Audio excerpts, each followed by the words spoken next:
Chapter 11.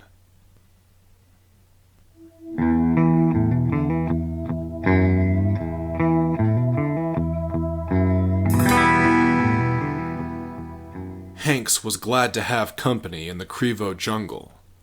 On Yostin, unless you were in town, you could expect to be able to see for miles in every direction, and it went without saying that you could see farther than you could shoot. Here on Krivo, Hanks couldn't see farther than he could throw his gun. Just walking was a fight.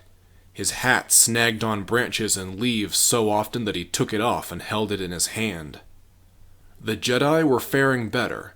Master Strit had struck Hanks as an indoor person, and yet she had no trouble picking her way over the mud, vines, rocks, and roots.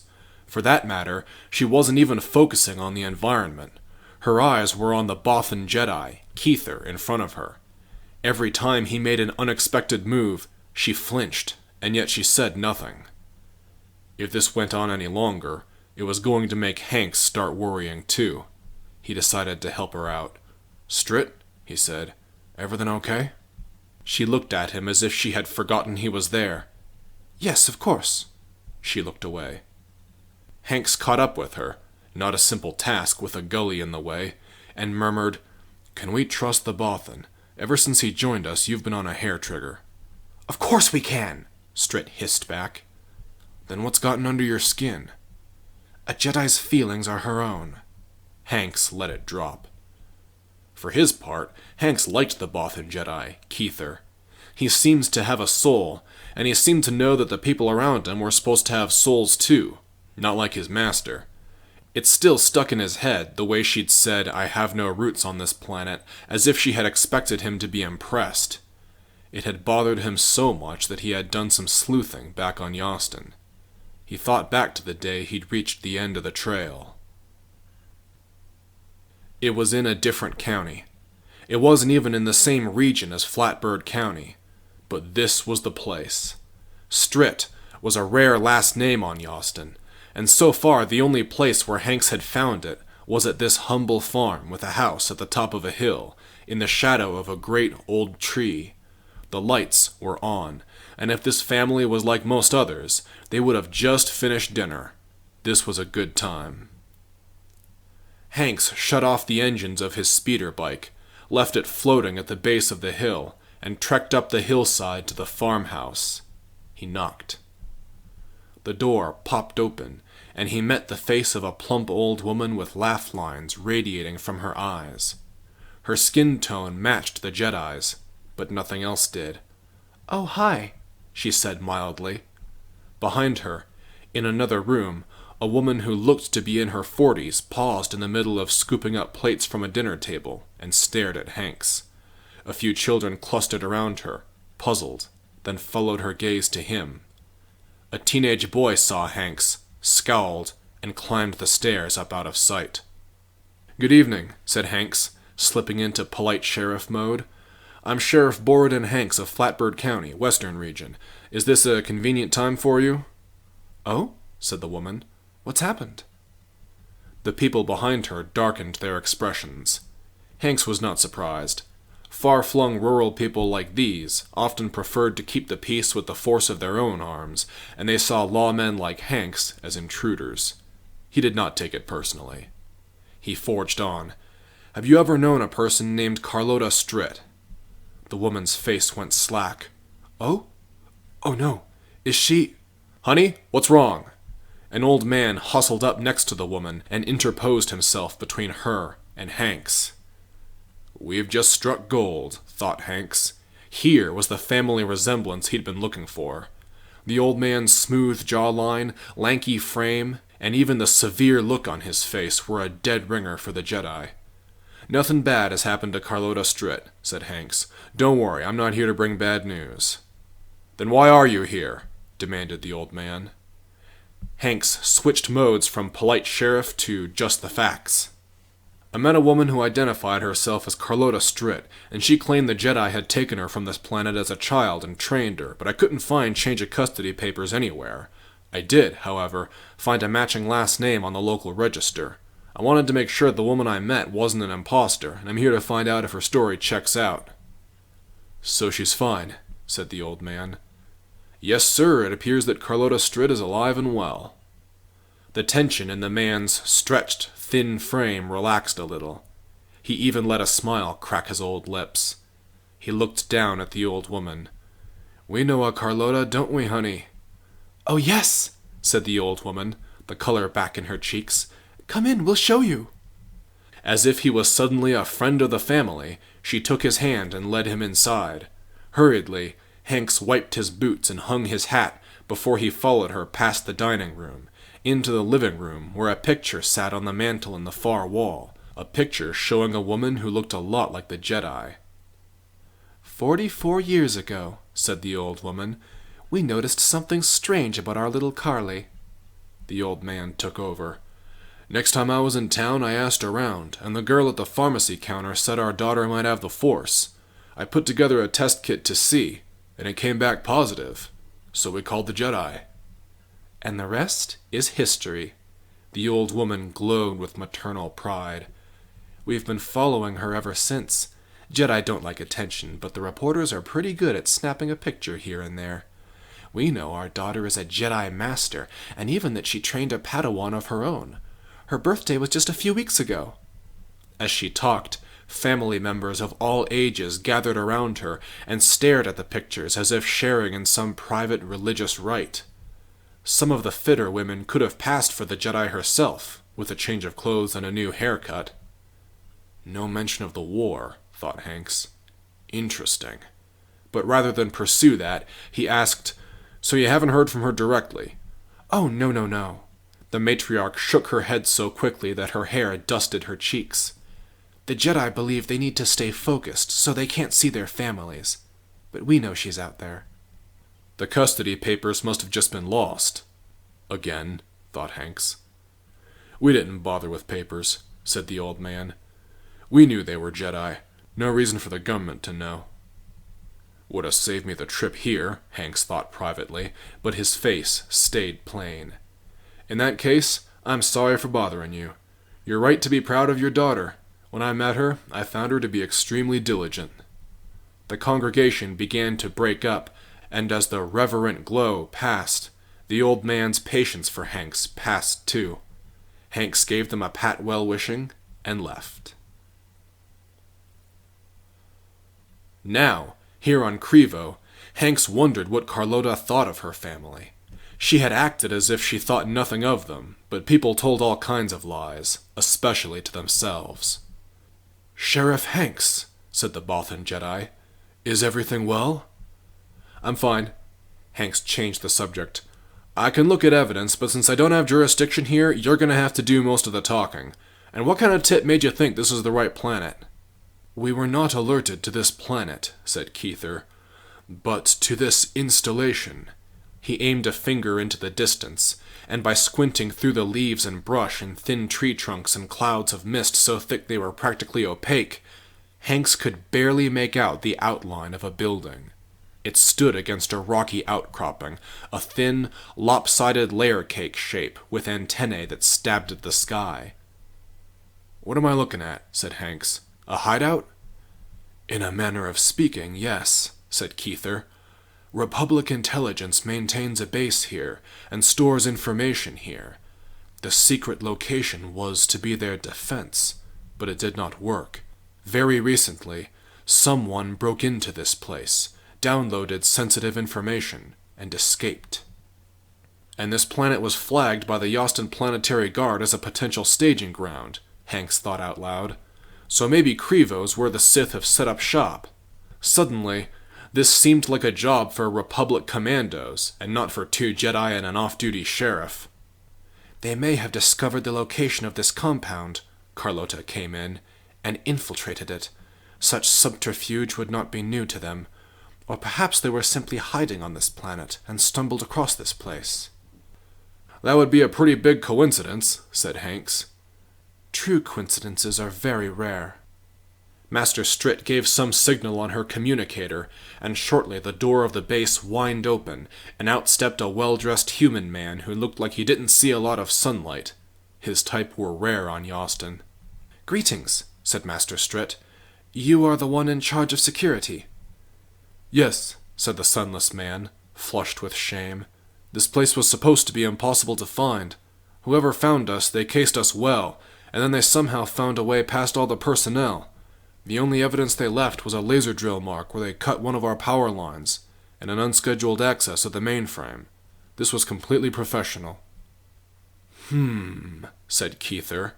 "The last time anyone had spies who were this capable, it was the Sith." The human man scrambled for words. "I can guarantee you, no simple crime syndicate could have done this. None of them have the resources anymore." "Of course they don't," said Carlotta. "But unfortunately someone did.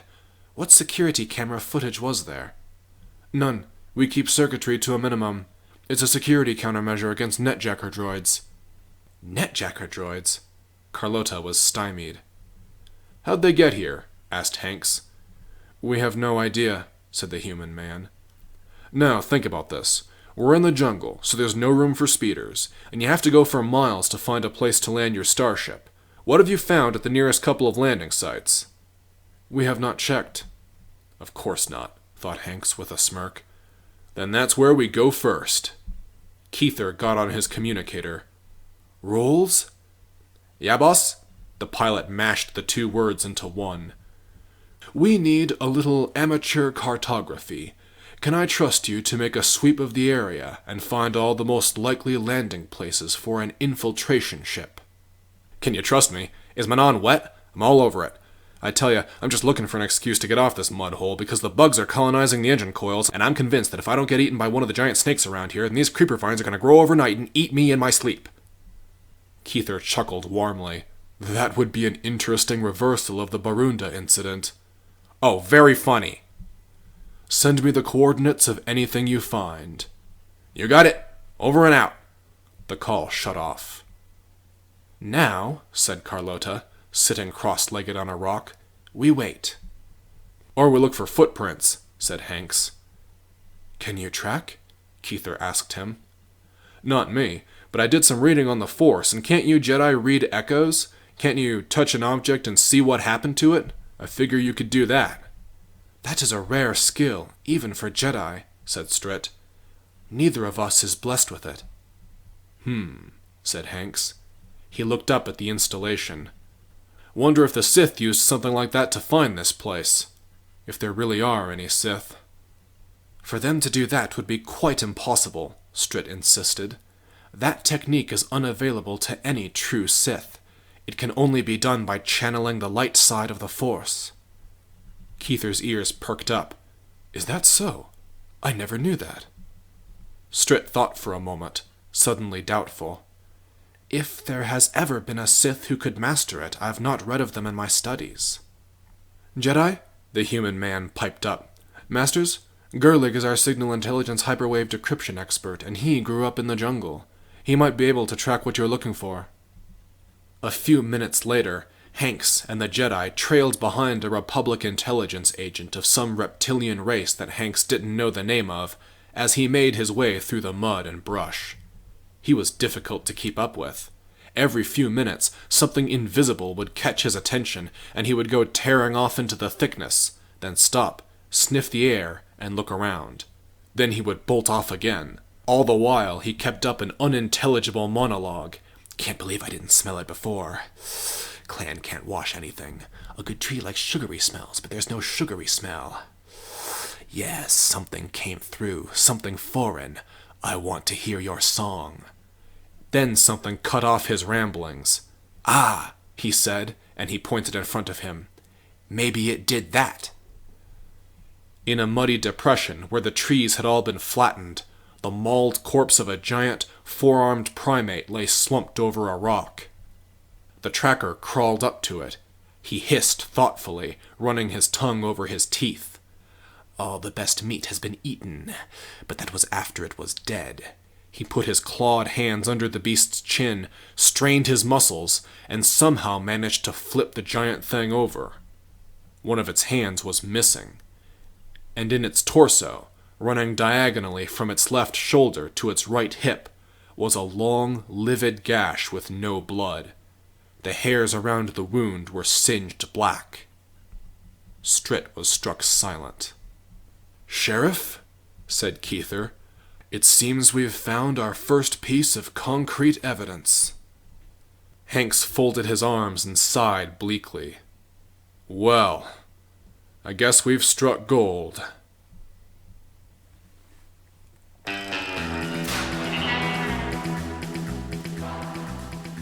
Scylla was back in Paketon's Landing, and everything should have been normal again. The cramped but cozy interior of the cafe invited her to relax and let it all go, but she couldn't. Even now, 2 weeks after returning from the Salt Flats, the hollowness, the sense of something unfinished, was stronger than ever. And more than ever before, she felt the need to tell her secrets. "This is great," said Garissa. "It's too bad Nami isn't here. I wanted you to meet her, and this is even her favorite cafe. But it's okay, we never get to just relax like this, do we? You're always in such a rush to someplace." She giggled.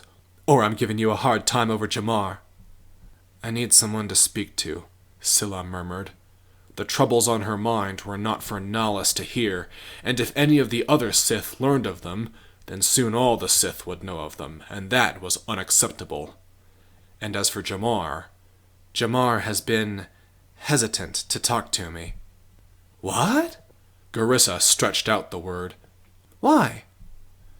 "I have not been able to raise him on his holoprojector, and when I met him last, he was evasive." "Hey, wait a minute." Garissa frowned, or at least tried to. It came across as more of a pout.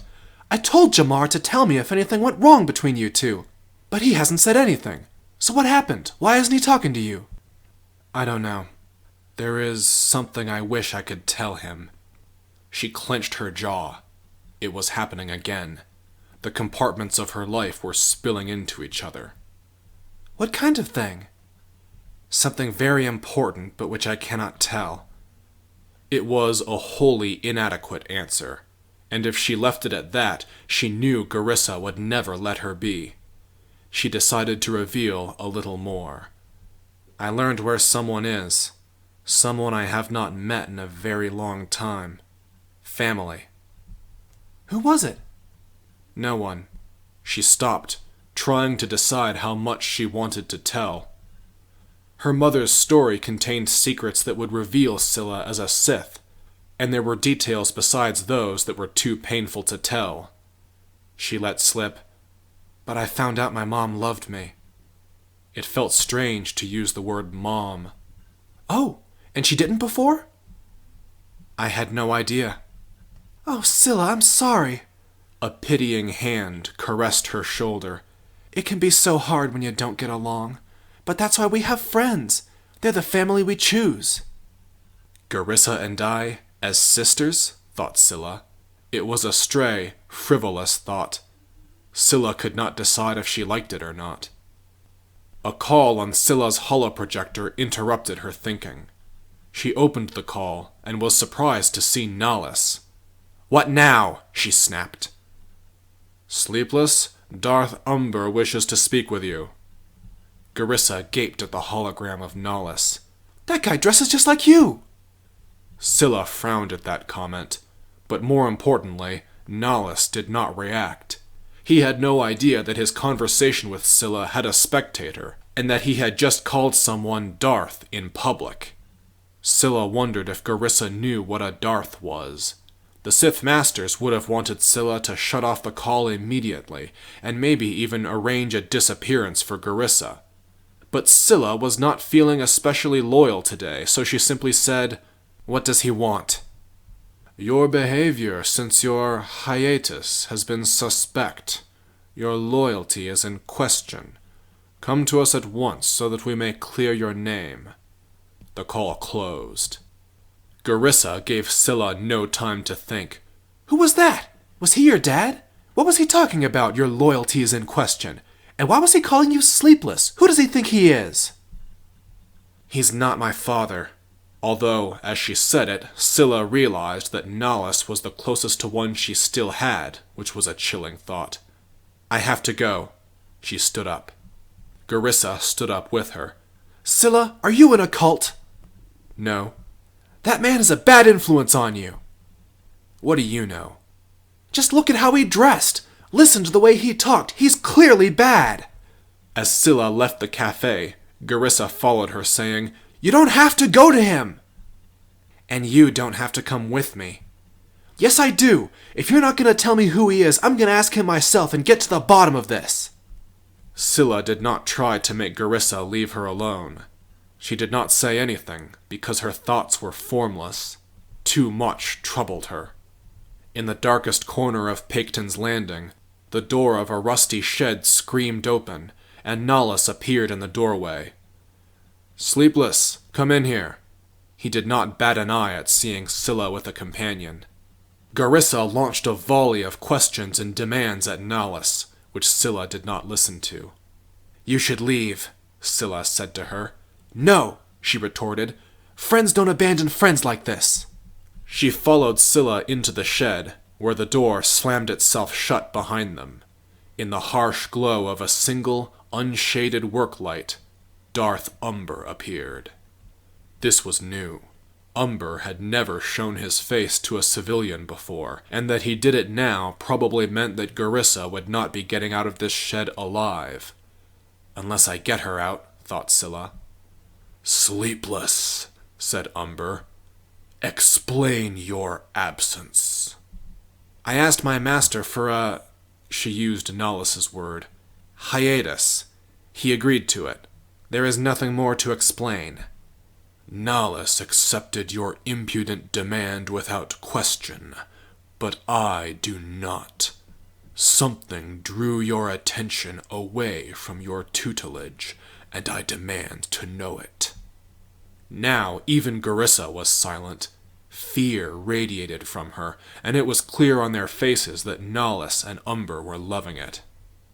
I wanted to find someone from my past, said Scylla. I didn't like not knowing. I require details, said Umber. Explain to me each action you took and why. Do not try to hide your feelings from me, and do not try my patience. A mind trick, Scylla knew, would be no use here. So she told the truth. My mother abandoned me when I was a child. Now that I have realized my connection with the Force, I thought I could find her. Garissa drew in a breath. You have the Force? So I tracked her through the mountains and found her grave. I didn't know why I wanted to do it. I just felt empty not knowing, like something was missing. And what did you find? Growled Umber. She glared at him. That was a part of the story she was not ready to tell anyone, let alone him. He said it for her. You found doubt. I feel it dripping from you. You found something that shook your loyalty to the Sith. Air your grievances now, and surrender them. My mother... Scylla clammed up. She thought, my mother didn't want this for me. She wanted me to be something else. She was scared of you. You scared my mother, and I hate you for it. Nollis clenched a fist. Speak, Sleepless! Darth Umber is waiting! You wish to leave the Sith, said Darth Umber. Swallow your fear. Now is the time to drop all deceptions, for if you do, then I may forgive you. Scylla let it out.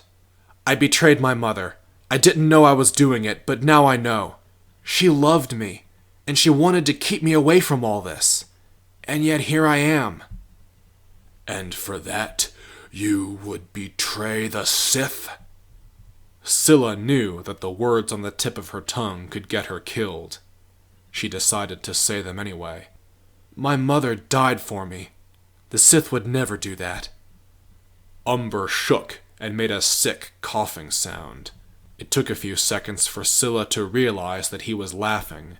And your mother would never have given you the power to take your revenge on the galaxy. I know your motivation for joining the Sith. Nollis's memory of that day is clear.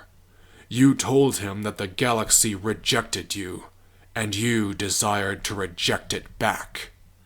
5 years ago, Scylla had said that, and meant it with aching sincerity. Now, as she remembered that day, She felt the same disgust she had felt at her mother's grave when she had looked at herself with fresh eyes for the first time. She spoke aloud her earlier thoughts, now with clarity. My mother didn't want this for me. What I am now, this is what she was scared of. I scared my mother, and I hate myself for it. No, came in Nallis. You are not lost to us. You talk as if you have gone over to the light side, but you haven't. I sense the rage in you. Your wounds still bleed. Scylla looked down. You are right. They do. Garissa spoke up again. Your mother was right. You can't spend your life with these things. We need to get out of here, both of us. You're not safe here. Nallis looked down his nose at Garissa. Your friend holds the power of a Sith Knight. She is safer now than she has ever been. And unless her mother happens to be a Jedi Master, she is safer than her blood family ever could have made her. Sleepless, said Umber. You tell us that you feel grateful to your mother.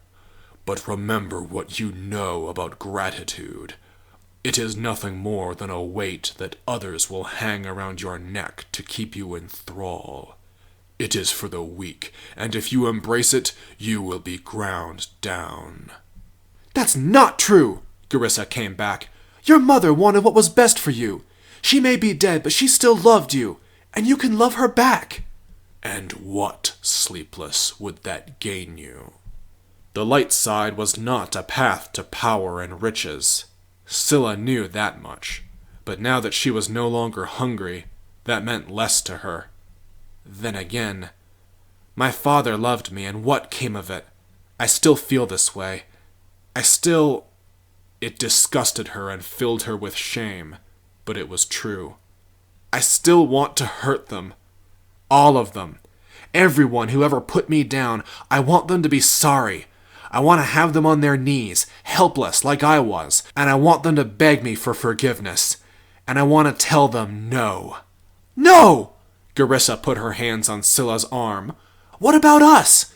We can patch things up with Jamar. I'll help you explain. If you just tell him, he'll understand, I promise. Tell him what? Scylla yanked her arm free. That I'm a Sith Knight? That I'm helping rebuild the army of the Sith so we can conquer the galaxy? Just leave. If you leave, scoffed Nallis, then how do you expect to feed your addiction? It will rage out of control, and you will be back where you were when I found you. Back where I was. Scylla remembered those days.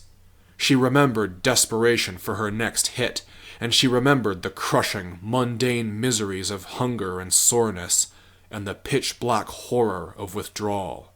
Even before her addiction, she remembered grinding work and disrespect from everyone. She remembered being at the mercy of fate and luck. She remembered restraining herself, only to be preyed on by people who did not. No amount of love in the galaxy could make that tolerable. Love is useless. I'm done playing by everyone's rules. Garissa clenched her hands over her chest. But no, wait! Scylla drew her lightsaber. Vicious red light roared from the hilt. She retracted the blade, and Garissa tried to speak, but nothing came out but a choked gasp. She crumpled to the ground. Scylla's head felt light. She could feel her pounding heartbeat in the tips of her fingers, in the back of her neck. Darth Umber purred with satisfaction. Good, Sleepless. You have destroyed what held you back. I still feel the hurt, said Scylla. It still hurts me that this is what my mother tried so hard to keep me away from. But I know what I want. I'm done doing things the hard way. She clenched her fists and dropped her voice to a growl. Life owes me that much. Then you are, after all, a true Sith.